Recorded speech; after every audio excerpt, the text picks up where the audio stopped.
Arora grand প্যাভিলিয়নের ওপরতলাগুলোতে তখন রাতের নিস্তব্ধতা আরও ঘনীভূত হয়ে এসেছে।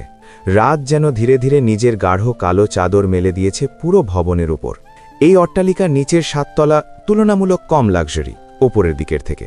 তারপর শুরু হয় প্যাভিলিয়নের আরেকটা জগৎ, ওপরের তলাগুলো। এই তলাগুলো সাধারণ কারো জন্যে নয়। এখানে আছে একের পর এক বিলাসবহুল লাক্সারি সুইট। প্রতিটা সুইট যেন একটা ছোট্ট প্রাইভেট জগৎ। অসাধারণ সাজসজ্জা, দামি আসবাব, নরম কার্পেট, স্বয়ংক্রিয় আলো আর সর্বাধুনিক প্রযুক্তিতে ঘেরা। এই তলাগুলোর সিকিউরিটিও অন্যরকম। প্রতিটা ফ্লোরে আলাদা নিরাপত্তা ব্যবস্থা, প্রাইভেট কার্ড অ্যাক্সেস, সিসিটিভি নজরদারি, সবকিছু মিলিয়ে এমন এক পরিবেশ যেখানে বাইরের কেউ সহজে ঢুকতে পারবে না। সেই লাক্সারি সুইটগুলোর একদম ওপরের দিকের একটা রুমে অন্য সব কক্ষের তুলনায় এই রুমটা যেন আরও নির্জন। ভিতরে একটা ল্যাপটপের সামনে বসে আছেন মিসেস দিলরুবা খানম। তার চোখ স্থির সামনে। স্ক্রিনে একের পর এক ফাইল খুলছে, ছবি, ডকুমেন্ট, কিছু স্ক্যান করা রিপোর্ট, কিছু এনক্রিপ্টেড ডাটা। কখনো তিনি স্ক্রিনে জুম করছেন, কখনো একটা ছবি দীর্ঘক্ষণ ধরে দেখছেন। হঠাৎ রুমের দরজায় হালকা নক পড়ে। তিনি চোখ না তুলেই বললেন, কামেন। দরজা খুলে ভেতরে ঢুকল এক তরুণ, গাঢ় স্যুট পরা, হাতে একটা ট্যাবলেট। মিসেস দিলরুবা খানমের সেক্রেটারি। সে এগিয়ে এসে বলে, চিফ। মিসেস দিলরুবা খানম এবার স্ক্রিন থেকে চোখ তুলে তাকালেন। শান্ত স্বরে বলে, রায়ান, কিছু খবর? জি চিফ, আমরা জেবির ফাইলগুলোতে ঢোকার চেষ্টা করছিলাম। দিলরুবা খানম ভ্রু তুলে তাকালেন। তারপর? খুলতে পারিনি, একটাও না। সে ট্যাবলেটটা টেবিলের ওপর রেখে ফের বলে, ওগুলো এমনভাবে সিকিউর করা হয়েছে যে সাধারণ ডিক্রিপশন টুল দিয়ে সম্ভব না। কোন লেভেলের সিকিউরিটি? Multilayer encryption. স্পষ্টই বোঝা যাচ্ছে এই ফাইলগুলো খুব ইচ্ছে করেই লুকিয়ে রাখা হয়েছে। দিলরুবা খানম কিছুক্ষণ চুপ করে রইলেন। তার আঙুল টেবিলের ওপর ধীরে ধীরে টোকা দিচ্ছিল। রায়ান আবার বলে, আর একটা আপডেট আছে। ডক্টর সাইয়েদার খুনের ব্যাপারে নিশ্চিত তথ্য পেয়েছি। দিলরুবা খানমের চোখ সরু হল, ঠান্ডা স্বরে আওড়ার, মারকান। রায়ান মাথা নাড়িয়ে প্রত্যুত্তর করে, জি চিফ, খুনটা মারকানের লোকজনই করেছে। আর এই ব্যাপারে ডক্টর সাইয়েদার ছেলে রিজভিও কিছু জানে না। রুমে কয়েক সেকেন্ড নীরবতা নেমে এলো। দিলরুবা খানম ধীরে পেছনে হেলান দিলেন। তার চোখে ঠান্ডা হিসেবি দৃষ্টি। রায়ানের তরফ থেকে আবারও শব্দ আসে, চিফ, আর একটা বিষয়। মারকানের ফিনান্সিয়াল মুভমেন্টগুলো ট্রেস করছি। মনে হচ্ছে সে বড় কিছু প্ল্যান করছে। দিলরুবা খানমের ঠোঁটে ঠান্ডা হাসি ফুটে ওঠে। তোমাকে কি করতে হবে? রায়ান হলকা মাথা নাড়িয়ে বলে, আন্ডারস্টুড চিফ, আমি গার্ডের ব্যবস্থা করছি। সে ঘুরে দরজার দিকে এগিয়ে গিয়ে দরজা বন্ধ হয়ে যাবার আগে দিলরুবা খানম আবার বলেন, সব কিছু নজরে রাখো, বিশেষ করে আরজেকে। ওকে চিফ। তারপর সে বেরিয়ে যায়। দরজা বন্ধ হয়ে যায় আর রুমে আবার নিস্তব্ধতা নেমে আসে। অরোরা গ্র্যান্ড প্যাভিলিয়নের 3য় তলা তখন অদ্ভুতভাবে নিস্তব্ধ। লম্বা করিডোরে হালকা হলুদ আলো পড়েছে। দূরে কোথাও লিফটের দরজা খোলার ক্ষীণ শব্দ। আবার নিস্তব্ধতা। এই নিস্তব্ধতার মধ্যেই ধীরে ধীরে এগিয়ে যাচ্ছে থমাস স্টিফেন। তার হাতে একটা ছোট কালো ডিভাইস, ইলেকট্রনিক লক ওপেনার। সে একটা দরজার সামনে থামে, দরজার লকের কাছে ডিভাইসটা লাগিয়ে খুলে দেখছে। করিডোরের আলোয় তার মুখে বিরক্তির ছায়া ফুটে ওঠে। সে নিচু গলায় নিজেকেই বলে, কোথায় লুকিয়ে রেখেছে বাচ্চাটাকে। তার চোখে ঠান্ডা আগুন। সে আবার হাঁটতে শুরু করে। করিডোরের শেষের দিকে একটা বড় স্যুট রুম। সে এগিয়ে লকের কাছে ডিভাইসটা তুলে। ঠিক তখনই তার নজর হঠাৎ শুরু হয়ে এলো। দূরে করিডোরের বাঁক ঘুরে কয়েকজন মানুষ দেখা যাচ্ছে। পরনে কালো পোশাক, কানে কমিউনিকেশন ডিভাইস, হাত ভাঁজ করে দাঁড়িয়ে আছে দরজার সামনে। তাদের ভঙ্গি দেখলেই বোঝা যায় এরা সাধারণ সিকিউরিটি না, প্রশিক্ষিত এজেন্ট। থমাস ধীরে মাথা একটু কাত করে আরও ভালো করে দেখল। তার ঠোঁট ধীরে ধীরে শক্ত হয়ে গেল। সে দাঁতে দাঁত চেপে ফিসফিস করে, মিসেস দিলরুবা খানম। তার চোখে অন্ধকার ঝলসে উঠল। সে আবার তাকালো সেই দরজার দিকে, তাকিয়ে ঠোঁট বাঁকিয়ে বলে, তার মানে আরজের বাচ্চাটা এখানেই আছে। চালাকি করছেন? হ্যাঁ, আপনি কাজটা ভালো করেননি মিসেস খানম। 1 সেকেন্ডের জন্য মনে হলো সে হয়তো এগিয়ে যাবে, কিন্তু না, সে থেমে গেল। তার চোখ দ্রুত চারপাশে হিসাব করে। এখানে একটা ছোট ভুল মানেই ধরা পড়া। তার চোয়াল শক্ত হয়ে গেছে। রাগে তার পুরো শরীর যেন কাঁপছে। তার মুঠি শক্ত হয়ে উঠল। নখ প্রায় হাতের তালুতে ঢুকে যাচ্ছে। সে শেষবারের মতো সেই দরজার দিকে তাকায়, তারপর ধীরে ধীরে ঘুরে দাঁড়ায়। নিঃশব্দ পায়ে আবার করিডর ধরে অন্ধকারে মিলিয়ে যায়। অরোরা গ্র্যান্ড প্যাভিলিয়নের সেই নীরব করিডোরের মাঝ দিয়ে এক মানব হাঁটছে। তার বাহুতে ঘুমন্ত সানা। সানার মাথা তার বুকের পাশে হেলে আছে, চুলগুলো কাঁধে ঝুলে পড়েছে। রমণের নিঃশ্বাস শান্ত, গভীর। করিডোরের শেষ মাথায় পৌঁছে সে লিফটের সামনে থামে। কয়েক সেকেন্ড পর লিফটের দরজা খুলে গেল। সে ভেতরে ঢুকে পড়ে। এখনও সানাকে বুকের কাছে ধরে আছে শক্ত করে। লিফট থামে ঠিক 10ম তলাতে গিয়ে। এ তলার করিডোর আরও নিস্তব্ধ, আরও ব্যক্তিগত। এখানে শুধু ভিআইপি স্যুটগুলো আছে। লোকটা ধীরে ধীরে হাঁটতে হাঁটতে একটা দরজার সামনে থামে, কার্ড দিয়ে দরজা খুলে ভেতরে ঢুকে দরজা বন্ধ করে দিল। রুমটা বিশাল, একটা বড় প্যানোরামিক জানালা পুরো শহরকে সামনে মেলে ধরেছে। নরম আলোয় সজ্জিত রুম, মাঝখানে বড় কিং সাইজ বেড। লোকটা ধীরে ধীরে সানাকে বিছানায় শুইয়ে দিল। সানার মাথাটা নরম বালিশে পড়ে সে একটু নড়ে চড়ে আবারও ঘুমে তলিয়ে যায়। লোকটা কয়েক মুহূর্ত দাঁড়িয়ে রইল। লোকটা আর কেউ নয়, স্বয়ং আরজে। তার তীক্ষ্ণ দৃষ্টি সানার উপর স্থির, যেন বহু বছর পরে কোনো হারানো জিনিস ফিরে পেয়েছে। ধীরে ধীরে সে বিছানার পাশে বসে পড়ে, হাত উঠে সানার কপালের উপর আলতো করে ছুল। তার আঙ্গুলগুলো ধীরে ধীরে সানার মুখের উপর বুলিয়ে যাচ্ছে। প্রথমে কপাল, তারপর ভ্রু, চোখের কোণ, গাল। দীর্ঘ সময় ধরে প্রতিটা জায়গা ছুঁয়ে যায়। তারপর সে ঝুঁকে সানার কপালে দীর্ঘ একটা চুমু রাখে, তারপর গালে, চোখের কোণে। এমনভাবে যেন বহুদিনের তৃষ্ণা মেটাচ্ছে। তার নিঃশ্বাস ভারী হয়ে উঠছে। সে সানার চুলের মধ্যে মুখ ডুবিয়ে দিল। গভীরভাবে বারবার শ্বাস টেনে নিচ্ছে, যেন সেই পরিচিত গন্ধ তাকে কোথাও ফিরিয়ে নিয়ে যাচ্ছে। তার ঠোঁটের কোণে ধীরে ধীরে একটা হাসি ফুটে ওঠে। পুরুষালী হাস্কি কণ্ঠে সে ফিসফিস করে আওড়ায়, মাই পার্সোনাল মেডিসিন। কিছুক্ষণ সে শুধু তাকিয়ে রইল। তারপর হঠাৎ কিছু একটা মনে পড়তেই সে খুব সাবধানে সানার জামাটা বাম কাঁধ থেকে একটু নামায়। নজরে আসে সেখানের একটা ছোট তিল, যেটা সে ওই সময় ওয়াশরুমে খুঁজেছে। সানার ড্রেস অফ শোল্ডার হওয়ার দরুন সে কাঁধেও মেকআপ করেছে, যার কারণে আর যে সেটা দেখতে পায়নি। সেই তিলটা দেখেই তার বুকের ভেতর একটা দীর্ঘ নিঃশ্বাস পেরিয়ে এলো। সে ঝুঁকে তিলটার উপর খুব আলতো করে একটা চুমু খায়। আর যে ধীরে ধীরে সেই জায়গাটার দিকেও তাকায় যেখানে কিছুক্ষণ আগে সে রাগের দাঁত বসিয়েছিল। ত্বকটা লাল হয়ে উঠেছে, একদম টাটকা দাগ, যেন ছোট্ট এক আগুনের ছাপ। কিছুক্ষণ সে নীরবে তাকিয়ে রইল। তারপর অদ্ভুত এক তৃপ্তির হাসি ধীরে ধীরে ছড়িয়ে পড়ল তার ঠোঁটের কোণে। সে ধীরে নিজের মুখটা এগিয়ে নিয়ে এলো, আর ঠিক সেই লাল হয়ে থাকা জায়গাটায় খুব আস্তে করে একটা চুমু খেলো। তারপর সানার দিকে গভীরভাবে তাকিয়ে থাকে দীর্ঘ সময় ধরে। এই মেয়েটাকে যতবার সে দেখে ততবারই যেন নতুন করে আবিষ্কার করে। আজ তার চোখে আরেকটা বিষয় ধরা পড়ল। সানা যেন একটু ফর্সা হয়ে গেছে। আগের সেই নরম শ্যামল রঙের মুখটা এখন কেমন মোলায়েম ফর্সা হয়ে উঠেছে, হয়তো চায়নার আবহাওয়া ও পরিবেশের কারণে। কিন্তু আর্যের কাছে তার সেই পুরনো শ্যামল রঙটাই ছিল সবচেয়ে প্রিয়। এই মুখটা দেখলেই তার মনে পড়ে যায় বহু বছর আগের একদিনের কথা। সেই দিনটা, যেদিন সে প্রথমবার সত্যিকারের কোনো খেলা দেখেছিল ছোট্ট সানার সাথে তার হাঁড়ি পাতিল দিয়ে। আর্যে তখন 16 বছরের কিশোর। সে খেলেনি, শুধু পাশে বসে বসে দেখছিল চুপচাপ, নিঃশব্দে। কেউ যদি সেই দৃশ্যটা দেখত নিশ্চয়ই হাসত। কে বিশ্বাস করবে 16 বছরের একটা ছেলেও হাঁড়ি পাতিলের খেলায় মুগ্ধ হয়ে বসে থাকতে পারে? কিন্তু কেউ জানত না ওটাই ছিল তার জীবনের প্রথম খেলা। কারণ সোফিয়া কোনোদিনও তাকে খেলতে দেয়নি। শৈশব তার কাছে কোনোদিনও শৈশব ছিল না। সোফিয়া মাঝে মাঝে তাকে নিয়ে যেত বিশাল বিশাল টয় মলে। সেখানে তাকে বলা হতো, যা পছন্দ হয় নিয়ে নাও। ছোট্ট আরজে তখন পুরো শপিং মল ঘুরে ঘুরে খেলনা বেছে নিত। গাড়ি, রোবট, বন্দুক, যা তার চোখে ভালো লাগতো সব কেনা হতো। কিন্তু বাড়িতে ফিরে আসার পর সেই খেলনাগুলোর ভাগ্যে কি হতো তা ছিল আরও ভয়ঙ্কর। সোফিয়া তাকে নিজের হাতেই সেগুলো আগুনে ফেলে দিতে বাধ্য করত। আগুনের শিখা ধীরে ধীরে খেলনাগুলোকে গলিয়ে ফেলত। প্লাস্টিক গলে যেত, ধোঁয়া উঠত, আর ছোট্ট আরজে দাঁড়িয়ে দাঁড়িয়ে তাকিয়ে থাকত। প্রথম কয়েকবার সে ফেলতে চাইত না।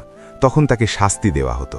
তাকে বন্দি করে রাখা হতো সেই ভয়ঙ্কর অন্ধকার সেলে, যেখানে আলো ঢুকত না, সময় থেমে থাকত, আর ভয় নিঃশ্বাসের মতো চারপাশে ঘুরে বেড়াত। ধীরে ধীরে সে অভ্যস্ত হয়ে গেল। খেলনা আগুনে ফেলা, মুখ বন্ধ রাখা, কিছু না বলা। ধীরে ধীরে তার ভেতরের শিশুটাও পুড়ে ছাই হয়ে গেল। তার সাথে সাথে বন্ধ হয়ে গেল তার খেলা। একসময় সে হাসতে ভুলে গেল, তারপর কাঁদতেও ভুলে গেল। সে প্রায় কথা বলতে ভুলে গিয়েছিল। তার পৃথিবী হয়ে উঠেছিল শুধু রক্ত, খুন, অন্ধকার আর নিষ্ঠুরতা। ওই বিশাল ম্যানশনের বাইরে পা রাখা তার জন্য নিষিদ্ধ ছিল। দুনিয়াটা তার কাছে ছিল একটা খাঁচা। তারপর একদিন এক টুকরো আলোর মতো তার জীবনে প্রবেশ করল সানা। সেই মেয়েটা যে নিজের ছোট্ট পৃথিবীতে সব সময় ব্যস্ত থাকত, যার কারো দিকে কোনো খেয়াল ছিল না। আর্যের এখনও মনে পড়ে সানা ছোটবেলা থেকেই ভীষণ কৃপণ ছিল। মানে নিজের জিনিস কাউকে ছুঁতেও দিত না। তার খেলনা, তার চকলেট, তার বই, সব কিছু সে বুকের মধ্যে আগলে রাখত। প্রথম যখন সানার বয়স 18 হলো, ঠিক তখনই আরজের জীবনে একটা নতুন অধ্যায় শুরু হয়। আরজের চাপে পড়ে ইকবাল জওয়ান একদিন নিজের অহংকার ভেঙে ফেলেন। তিনি নিজের বন্ধুর কাছে হাত পাতলেন শুধু একটা কারণে, তার ছেলের জন্য সানাকে বৌমা করে আনতে। কিন্তু সানার বাবা সরাসরি না বলে দিয়েছিলেন, কারণ তিনি সোফিয়া ও আরজের ব্যাপারে সব জানতেন।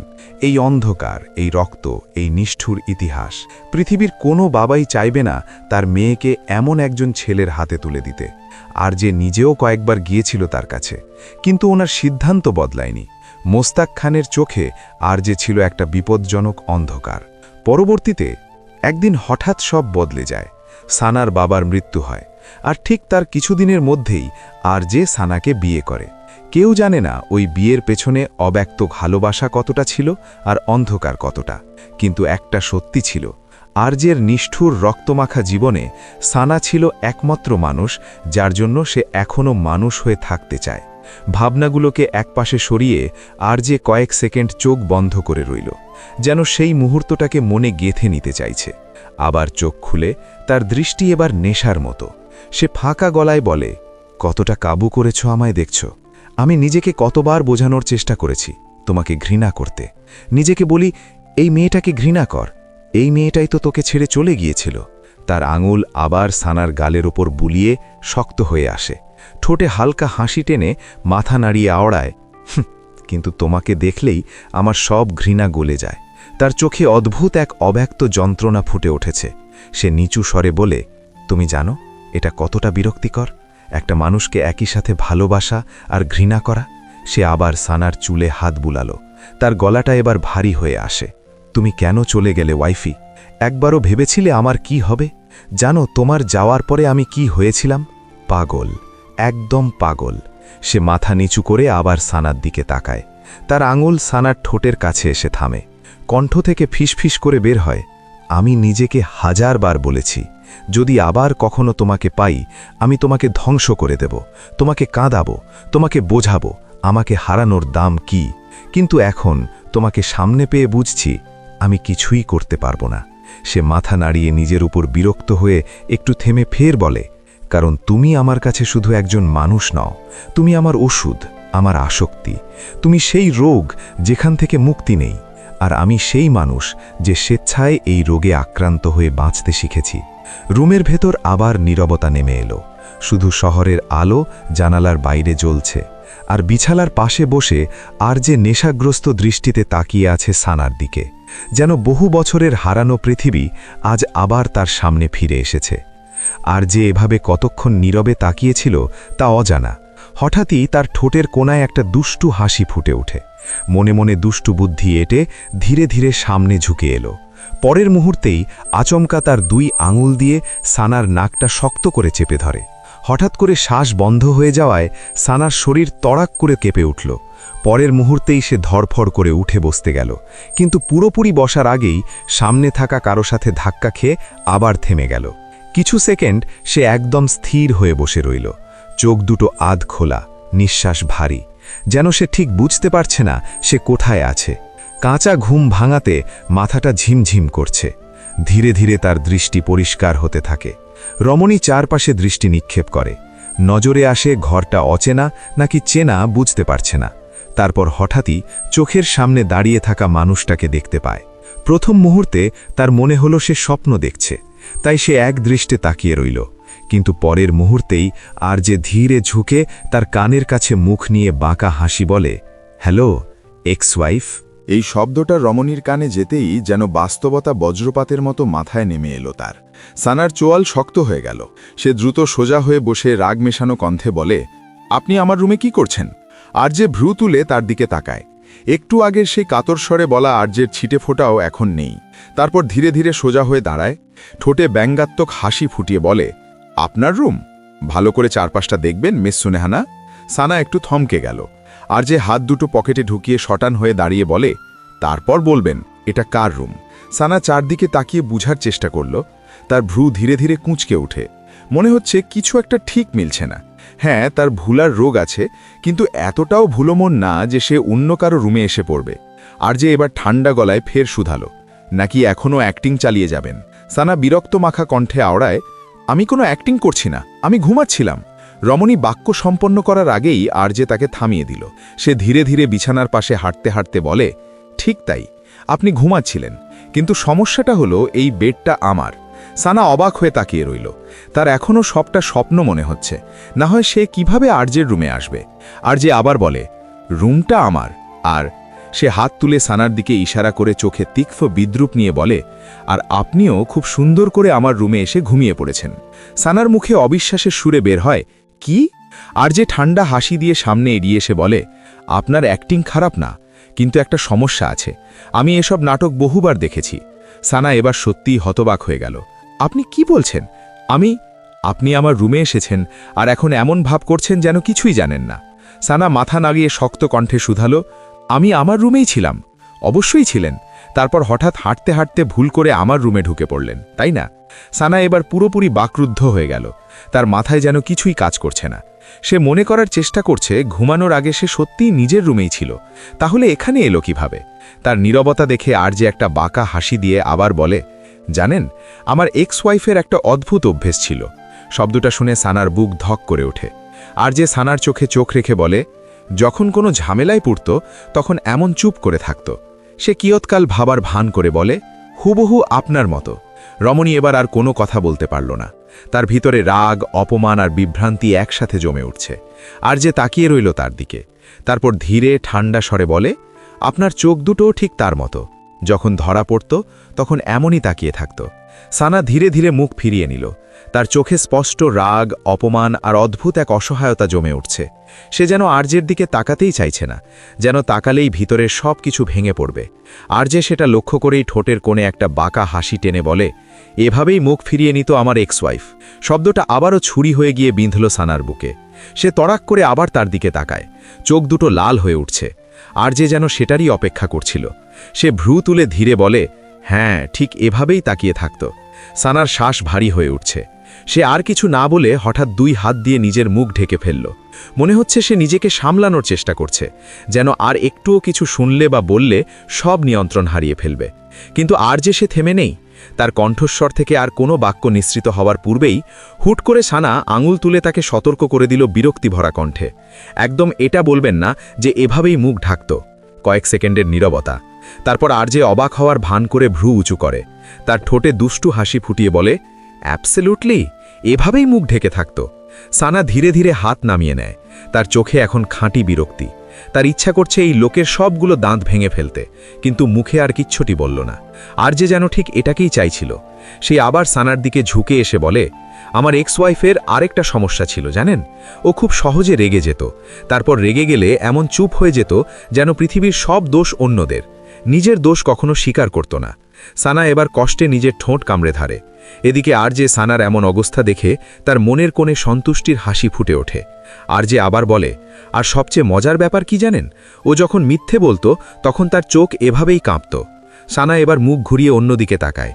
সে স্পষ্ট বুঝতে পারছে আরজে ইচ্ছা করেই এসব বলছে, তাকে রাগানোর জন্য, কষ্ট দেওয়ার জন্য। সামনের মানব আবার বলে, ওয়ান মোর থিং, আমার বউ যখন খুব নার্ভাস হতো তখন এভাবেই ঠোঁট কামড়াতো। সানা মুহূর্তেই ঠোঁট ছেড়ে দিল। আরজে শব্দ করে হেসে দিল, ওহ সরি, আপনি তো বলেছিলেন আপনার সাথে তার কোনো মিল নেই।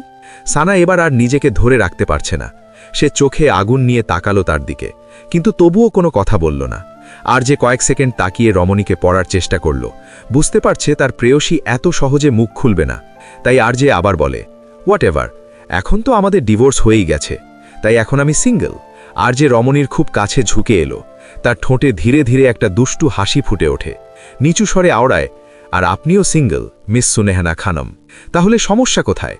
বাক্যটুকু শ্রবণ হতেই মুহূর্তে সানার চোয়াল শক্ত হয়ে এলো। আর পর মুহূর্তেই ঠাস, সানার হাত ঝড়ের মতো উঠল। একটা জোরালো থাপ্পড় পড়ে আরজের গালে। কয়েক সেকেন্ড দুজনেই স্থির। আরজের মুখ একটু অন্যদিকে ঘুরে গেছে। তার গালে লাল দাগ ফুটে উঠছে। রমণীর সারা শরীর যেন রাগে কাঁপছে। এতক্ষণ না হয় অ্যাজ এন এক্স ওয়াইফ বলে ঠিক আছে, কিন্তু এখন সব সীমা অতিক্রম করে ফেলেছে। আরজে তার সামনে তাকেই প্রেমের প্রস্তাব দিচ্ছে। এক মুহূর্তে সে দাঁড়িয়ে পড়ে। তারপর কোনো কিছু না ভেবে আরজের দিকে এলোপাথারি হাত চালাতে শুরু করে। আরজে তার হাত চেপে ধরলে রমণী দিকবিদিক কিছু না ভেবে পরপর নিজের দাঁত বসিয়ে দিল আরজের পুরুষালী উন্মুক্ত বুকে। ব্যথায় আরজে নিজের চোখ কুঁচকে নিল। সানা আচ্ছামতো নিজের রাগ মিটিয়ে রক্তচক্ষু নিয়ে তার দিকে তাকায়। তার শ্বাস ভারী হয়ে উঠছে। এখন তাকে একদম খেপা সিংহীর মতো লাগছে। পরমুহূর্তে আরজেকে এক ধাক্কায় সরিয়ে দিল। সে আর 1 সেকেন্ডও সেখানে দাঁড়ালো না। সে দ্রুত দরজার দিকে দৌড়ে গেল। দরজা খুলে এক ছুটে বেরিয়ে যায়। করিডোরে তার পায়ের শব্দ দূরে মিলিয়ে যায়। রুমে আবার নীরবতা নেমে আসে। আরজে এখনও দাঁড়িয়ে আছে। কয়েক সেকেন্ড সে স্থির। তারপর হঠাৎ সে মাথা তুলে জোরে হেসে উঠল, যেন সে এটাই চেয়েছিল। সে ধীরে ধীরে হাত তুলে নিজের বুকে হাত রাখে, যেখানে এখনও সানার কামড়গুলো জ্বলছে। সে দরজার দিকে তাকিয়ে বলে, আমিও দেখতে চাই আর কতক্ষণ তুমি মুখ না খুলে থাকতে পারো, ওয়াইফি। রাত আরও গভীর হয়েছে। অরোরা গ্র্যান্ড প্যাভিলিয়নের উপরের তলাগুলো প্রায় নিস্তব্ধ। করিডোরের নরম আলোয় দৌড়ে আসছে সানা। তার শ্বাস দ্রুত, চোখে এখনও অপমান, রাগ আর অস্থিরতা। সে এসে থামে এসপির রুমের সামনে। 1 ন্যানোসেকেন্ড অপেক্ষা না করে দ্রুত নক করে। বিপরীতে কোনো সাড়া নেই। সে আবার নক করল, এবার আরও জোরে। কয়েক সেকেন্ড পর দরজা খুলে গেল। দরজায় দাঁড়িয়ে আছে এসপি, চোখে ঘুমের ছাপ, মুখে ক্লান্তি। সে অবাক হয়ে বলে, তুই এই সময়? কিন্তু সানা তাকে শেষ করতে দিল না। সে তাড়াহুড়ো করে বলে, ভিড় কোথায়? ওকে দে আমাকে। কেন? সানা প্রায় তীক্ষ্ণ গলায় বলে, আমি আর 1 মুহূর্ত এখানে থাকব না। আমি আমার ছেলেকে নিয়ে চলে যাচ্ছি। এসপি সরু চোখে তাকিয়ে বোঝার চেষ্টা করল, এই মাঝরাতে কোন ভূতে টুতে ধরল নাকি, না পাগল হয়ে গিয়েছে এই মেয়ে।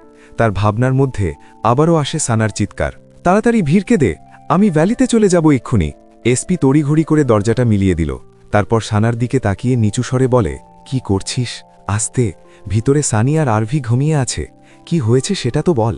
রাত বিরাতে এমন পাগলামি করছিস কেন?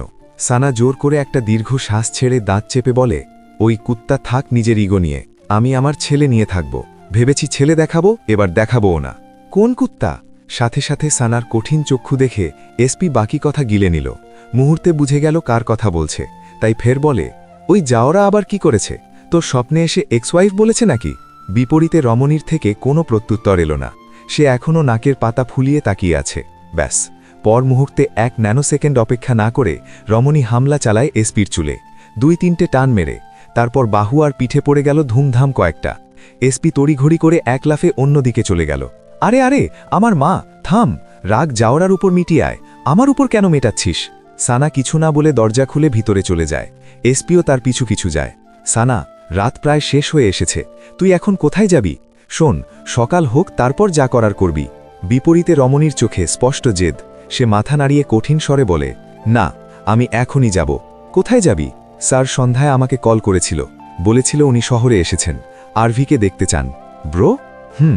আমি একটু আগে ওনাকে ফোন করেছি, উনি আসছেন আমাদের নিতে। আমি ভ্যালিতে ফিরে যাব। এসপি এবার পুরোপুরি জেগে ওঠে। ইয়ার, তুই পাগল নাকি? এত রাতে বাচ্চা নিয়ে রাস্তায় বের হবি? সকাল পর্যন্ত অপেক্ষা কর। কিন্তু সানা তার একটা কথাও কানে তুলছে না। তার চোখে এখন শুধু একটা জেদ, এখান থেকে চলে যাওয়া। সানা বিছানার কাছে গিয়ে আলতো করে ছেলেকে কোলে তুলে নিল। আরভি আধো ঘুমে গুনগুন করে ওঠে। সানা তার পিঠে স্নেহের হাত বুলিয়ে আওড়ায়, মম মম, ঘুমাও শোনা। তারপর আরভি আবার মাথা মায়ের কাঁধে রেখে ঘুমিয়ে পড়ল। সানা তাকে বুকের সাথে শক্ত করে জড়িয়ে ধরে দরজার দিকে হাঁটতে হাঁটতে বলে, সানি, তার খেয়াল রাখো, আমার পিছু পিছু আসার দরকার নেই। স্যার একটু পর এসেই পড়বেন। এসপি আবার নিচু স্বরে বলে, সানা, ওর বাপকে একবার বললে ভালো হতো না? তার বিপরীতে রমণীর তরফ থেকে কোনো শব্দ আসল না। সে দ্রুত করিডর ধরে হাঁটা শুরু করে। কিছুক্ষণ পর হোটেলের লবি। বড় কাচের দরজা দিয়ে রাতের ঠান্ডা বাতাস ভেতরে ঢুকছে। সানা দ্রুত বেরিয়ে এলো। আরভি এখনও ঘুমিয়ে আছে তার কোলের মধ্যে। সে হোটেলের গেটের দিকে হাঁটতে লাগল। বাইরে রাস্তায় আলো কম, শহরের রাত ধীর শান্ত, চারিদিকে অনেক ঠান্ডা পড়ছে।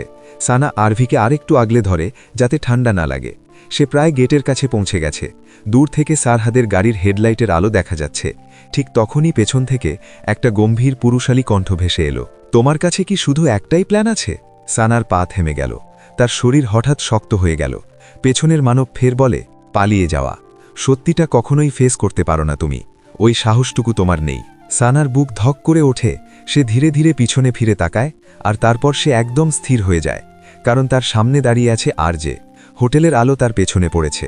তার মুখে কঠিন রেখাগুলো ফুলে উঠেছে। সানা স্বতঃস্ফূর্তভাবে কোলে থাকা বাচ্চাটাকে আরও শক্ত করে বুকের সাথে চেপে ধরল, যেন কাউকে লুকিয়ে ফেলতে চাইছে। তার চোখে স্পষ্ট আতঙ্ক। আরজে সেটা লক্ষ্য করে তার চোখ সরু হয়ে যায়। সে ধীরে ধীরে এগিয়ে আসে। তার দৃষ্টি আটকায় সানার কোলের দিকে, ঘুমন্ত বাচ্চাটার উপর। তার ভ্রু কুঁচকে গেল। সে কয়েক সেকেন্ড তাকিয়ে থেকে তারপর ধীরে জিজ্ঞেস করে, এটাকে? সানার বুক কাঁপছে, তার আঙুলগুলো আরও শক্ত হয়ে গেল বাচ্চাটার চারপাশে। কয়েক সেকেন্ড সে চুপ করে রইল। তারপর সে একটা দীর্ঘ শ্বাস ছেড়ে মাথা একটু তুলে সরাসরি আর্যের চোখে তাকিয়ে স্পষ্ট স্বরে আওড়ায়, আমার ছেলে।